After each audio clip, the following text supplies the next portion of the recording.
Hey everybody, this is Dream, and today we have a nice little 4-game Major League Baseball slate for you. Before I get started, can you guys smash that like and subscribe button?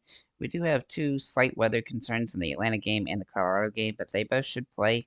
There could just be delays, but I don't expect anything super crazy there. Uh, when it comes to core plays, Bobby Witt Jr. for Kansas City does jump off the page as the top tier option on the slate, and I'll get more into that as we go. So let's go ahead and get started on this one. Hopefully we have another good slate today. Yesterday, just a barrage of home runs and some comebacks. Pretty interesting slate today, as we have some really high scoring teams on this one, including a game in Colorado, which tends to be higher scoring than the average. Then we also have Atlanta and the Dodgers and Philly and Milwaukee, who are all hitting the ball very well this season. So let's go ahead and get into this. So we'll start with our pitchers. Now we have three pitchers I think have some really good potential today. And then we have a couple guys that are a little bit riskier but have some upside. So we'll start with Seth Lugo first for Kansas City. Now he's got a matchup here against Colorado. Colorado has struggled this season. In 3 games last season versus Colorado, all three were very solid. This version of the Rockies is no better, even though this game is in Colorado. He's safer than the top two priced pitchers in Peralta and Suarez. And one of his games last season was in Colorado as well. So I think he's got a ton of upside today. And he's a pretty safe price point. His K rate is second best on the slate as well. So that definitely gives him some utility. Paft is also interesting for the Diamondbacks. However, he has struggled at San Diego in the past, averaging a total of 7 fantasy points this season against them. However, with the lack of quality pitchers on the slate, he's got one of the better K rates, and he's one of the only pitchers that has a sub 1,000 point, or sorry, that sub 4 runs against on this particular slate. He will probably give up a couple earned runs. The question is if he can get enough strikeouts to pay off on this one. But he's definitely got low ownership today, so he's definitely a good contrarian play on this one. Matt Waldron for San Diego, also interesting against Arizona today. He's got the best runs against on the slate, and he's got not the best K rate, though, unfortunately. He is inconsistent, but he's safer than the other top plays. He's got a toughish matchup here, but he's good and bad this season against Arizona. He's had a really good one and a really bad one. So the K rate is the biggest question here because he will give up a run or two, but I do think he's capable of a really solid game here. Two extreme plays will be Peralta and Suarez. Now, the reason Peralta is available is he's got the best K rate on the slate, though he has one of the worst matchups against the Dodgers. He does have a low floor and ceiling, but he does have a high ceiling, so he's definitely a contrarian play on this one. He'll also be relatively high owned, so he's probably a fadeable player as a result. Ranger Suarez, meanwhile, has high risk, high reward here. He has a good ceiling, but a virtually non-existent floor. The price is high and the matchup is ugly. It's not the worst matchup against Atlanta, but it's not the best one either, and his K rate is a little bit lower than I'd like for such a tough matchup. I do think he has some potential on the slate, but he's definitely high risk, high reward. Then we'll have a Hail Mary play in Paxton, who is a very capable pitcher at times, though he struggled off and on throughout the season. He does have a good ceiling, but he has an absolutely low floor, and so he's priced pretty decently today, so he's a Hail Mary play, but he's a little bit risky on the slate. Both pitchers for Atlanta and Colorado both really look like really rough situations for them. Schwellenbach has been absolutely abysmal so far. He's only had one decent game, and that was against Detroit, so it's going to be a tough day for him probably. Same for Gomber, who's been really struggled at home, which is tough for any pitcher. I mean, he's struggled both home and on the road, quite frankly, but he's struggled with the home runs this season, and I expect him to go up several on this particular slate. Then we'll look at catchers here. So our top overall catcher is going to be Salvador Perez. Now he can play first base as well. He's a little bit overpriced here, but I think Kansas City scores more runs today than they did yesterday, and he's going to have a lot of upside. Now, the way I'm looking at doing lineups today is I think that if you're doing GPP lineups, then you're going to make a lineup with the Kansas City stack, and then you're going to make a lineup without Kansas City players outside of Bobby Witt, and that's probably the good strategy for that. You don't have to use Bobby Witt either, but that's kind of the way I look at this slate when it comes to trying to figure out how to utilize Kansas City in it. But probably my favorite play at this position is going to be Furman for Kansas City just because he's nice and cheap and he's got good hitting potential today.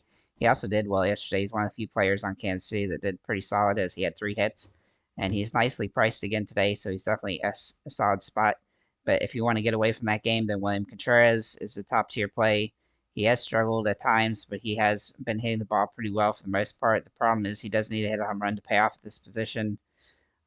As for ownership, Furman, Perez, and Contreras will be the top ones, but the low owned upside guys are Eric Haas and Sean Murphy, and that's definitely a good way to go contrarian wise. Go with whoever Atlanta starts at pitch catcher or Eric Haas, who's even cheaper um, for Milwaukee against Paxton. So that's one way you can look at it. Looking at first base here, Otani, he's been absolutely phenomenal all season. He does need to hit a home run to pay off, though. He has struggled a couple games recently, so he's a little bit riskier right now. But especially with so many guys cheaper here, Pasquantino for Kansas City definitely fits in here, as does Perez. But I do think Pasquantino has some home run upside today, and he had an okay game yesterday, but he didn't score a ton of points as he struck out twice. I don't expect him to do that again today. But Rice Hoskins also looks really solid for Milwaukee. And if you go away from the Kansas City slate, Kansas City players, and Hoskins is a great option for this position as he's hitting the ball decently well lately, even though he struggled off and on throughout the season. He's got some good home run potential today, so he's definitely worth a look. As for the ownership here, Pasquantino, Perez, Otani, and Hoskins will all be pretty highly owned. And then the low owned upside guys will be Cody Clemens and Matt Wilson. Looking at second base, we do like Miguel Garcia, though he's a little bit overpriced here.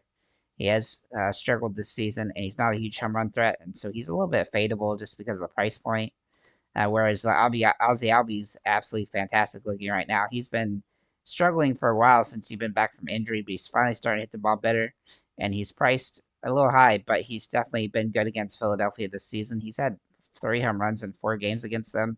He does jump off the page as a really solid play today, but if you want to go cheap, you can go with Nick Lofton for Kansas City, and also Garrett Hampson from Kansas City, who can play multiple positions as well.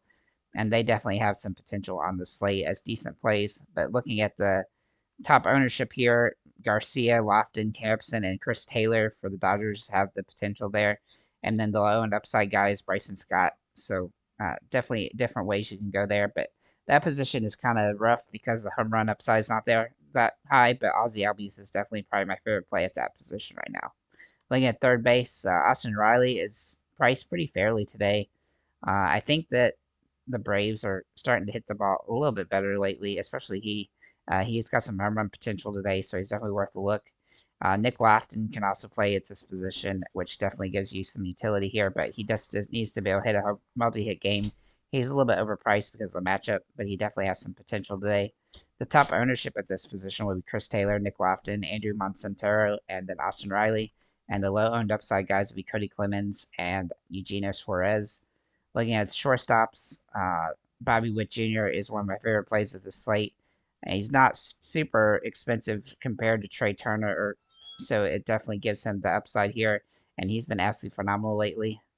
He doesn't even need to hit a home run necessarily, even though that would definitely help him because he's getting double-digit fantasy points a lot.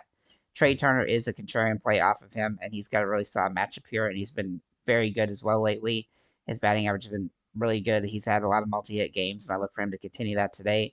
But if you need to go cheaper here, Willy Adames from Milwaukee is in play, as he does draw good upside today, and he's also been pretty solid lately.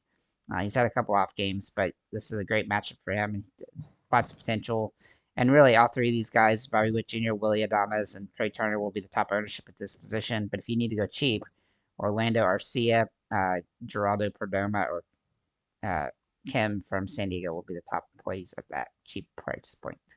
Looking at outfielders, Otani, Corbin Carroll, and Marcell Ozuna are the top 3 plays at the position when it comes to not mattering about price. I really like Ozuna today. I think he's got a lot of home run potential. He did hit one in the last game, but I think he's got more potential today as he tends to be kind of streaky with his hitting, and he's starting to see the ball pretty well the last few games, so he's definitely worth a look.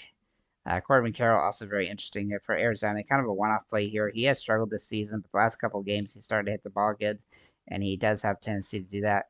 Looking at the value plays here, Blanco for Kansas City is a very interesting play. He did look pretty good yesterday, which he didn't do much, but he's had some good games lately, and Kansas City's got a nice boost because of the matchup here. I don't think he's a must play, though, but if you're going to, my favorite play from the team for Kansas City in the outfield is Renfroe. Even though he has struggled throughout the season, he does have some home run metrics for this game, so he's definitely worth a look from that perspective. Garrett Hampson can also play here at the outfield or second base, and then Nolan Jones for Colorado. If you go away from Lugo, then he's definitely somebody I think has the most home run potential for this particular team. Despite the fact that he struggled this season, he does have good metrics in this particular matchup, and he's hit the ball a lot better at home than on the road.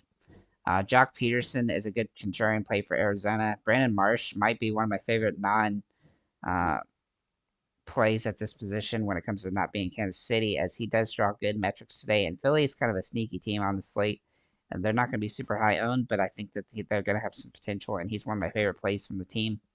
Adam Duvall, if he draws a start for Atlanta, has a lot of potential on the slate. And then Jerkson Profar, if you decide to go with some San Diego plays and see if they can get up against Paft again, then he's definitely got some good utility here as he's hitting the ball very well this season and has a lot of upside. The top ownership at this position: Hunter Renfroe, Garrett Hampson, David Dahl, and Otani. Also Corbin Carroll, James Outman, Adam Duvall, Brandon Marsh, Andy Pages, Jackson Churio, and Nick Castellanos. The low owned upside guys are Jackson Merrill, Blake Perkins, David Peralta, Blanco, Jock Peterson, Alec Thomas, Johan Rojas, and Eli White is kind of Hail Mary plays. So, with that said, guys, thank you for liking, commenting, subscribing. If you have any comments,